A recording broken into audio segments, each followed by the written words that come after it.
നമസ്കാരം. ഞാനിപ്പോൾ ഈ വീഡിയോ ചെയ്യാനുള്ള കാരണം എന്താണെന്ന് പറഞ്ഞു കഴിഞ്ഞാൽ ഈ നീറ്റ് എക്സാം വിദ്യാർത്ഥിനിയുടെ പീഡന കേസുമായിട്ട് കുറച്ച് തെറ്റിദ്ധാരണകൾ നമ്മൾ സോഷ്യൽ മീഡിയയിലും ഇൻഫ്ലുവൻസേഴ്സും പറയുന്നുണ്ട്. കുറേ പേര് വീഡിയോ ചെയ്യുന്നത് ഞാൻ കണ്ടു. സോ അതിൽ ഇവർ പറയുന്നത് എങ്ങനെയെന്ന് പറഞ്ഞു കഴിഞ്ഞാൽ ഈ ആൺ സുഹൃത്ത് ഈ കുട്ടി പിക്നിക്കിന് പോയപ്പോൾ ഈ ആൺ സുഹൃത്തിന്റെ കൂടെ അല്ലെങ്കിൽ കാമുകന്റെ കൂടെ പിക്നിക്കിന് പോയപ്പോൾ അവിടെ ഈ കാമുകന്റെ ഫ്രണ്ട്സ് ഉണ്ടായിരുന്നു. അവരെല്ലാവരും കൂടെ ഒരുമിച്ച് ഈ കുട്ടീനെ റേപ്പ് ചെയ്തിരിക്കുന്നതാണ് പറഞ്ഞിരിക്കുന്നത്.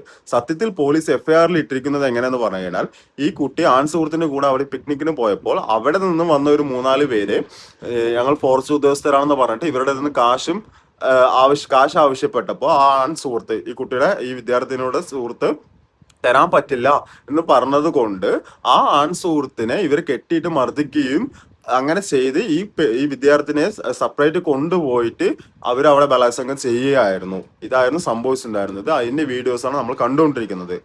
സോ ഈ ആൺ സുഹൃത്താണ് എന്നിട്ട് പോലീസിനെ വിളിച്ചിട്ട് പറയുന്നത് ഇങ്ങനത്തെ ഒരു സംഭവം ഉണ്ടെന്ന് പറഞ്ഞിട്ട്. സോ കാര്യങ്ങൾ ക്ലിയർ ആയിട്ട് മനസ്സിലായതിനു ശേഷം മാത്രം അതിനെതിരെ പ്രതികരിക്കുക എന്നാണ്. തെറ്റിദ്ധാരണകൾ ചുമ്മാ പരത്താതിരിക്കുക. കാരണം ആൺ സുഹൃത്ത് നിരപരാധിയാണ്. അവന്റെ കൂട്ടുകാരല്ല ആ കുട്ടിനെ പീഡിപ്പിച്ചിട്ടുള്ളത്.